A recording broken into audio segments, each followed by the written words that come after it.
Carlos عثمان season 5 کے پہلے trailer کے آغاز میں ہم دیکھیں گے عثمان اور ملن خاتون ایک جگہ موجود تھے۔ ملن خاتون کہہ رہی تھی کیتے اور احترانوس جب یہ قلعے فتح ہو جائیں گے تو برسا کی حفاظت کون کر پائے گا عثمان صاحب؟ یہ سن کر عثمان صاحب کہتے ہیں اے برسا یا تو تم یا پھر میں۔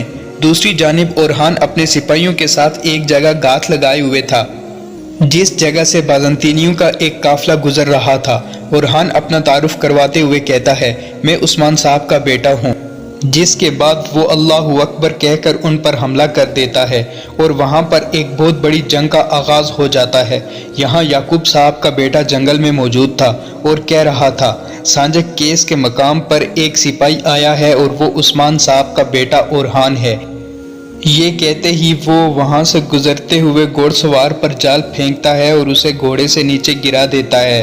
یہاں بالا خاتون اپنے حجرے میں موجود تھی اور کہہ رہی تھی میں نے ایک خواب دیکھا ہے، میں نے خواب دیکھا ہے کہ میں حلیمہ کی قبر کھود رہی ہوں، کیا اس کا وقت آنے والا ہے؟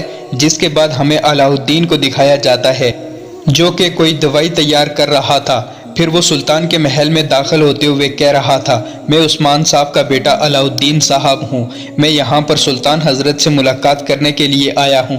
یہ سنتے ہی وہاں پر موجود ایک لڑکی اس کی طرف گھورتے ہوئے کہتی ہے کہا جاتا ہے کہ عقل سب سے ظالم تلوار ہے، اب دیکھتے ہیں کہ کس کی تلوار زیادہ ظالم ہے۔ یہاں اورحان اور یعقوب صاحب کا بیٹا کاروان سرائے میں موجود تھے۔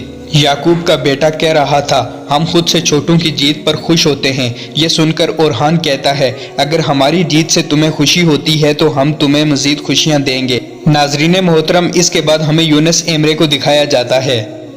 پھر ہمیں ایک بازنطینی کماندار کو دکھایا جاتا ہے جو کہ جنگل میں اپنے سپاہیوں کے ساتھ موجود تھا۔ ٹریلر کے آخر میں ہمیں عثمان صاحب کا محل دکھایا جاتا ہے۔ عثمان صاحب کونور اور اپنے دوسرے سپاہیوں کے ساتھ باہر آ جاتے ہیں اور تمام لوگوں سے مخاطب ہوتے ہوئے کہتے ہیں چلو دیکھتے ہیں کہ ہماری روح کیسے قیام کرتی ہے۔ ناظرین محترم، اسی کے ساتھ ہی پہلے ٹریلر کا اختتام ہو جاتا ہے۔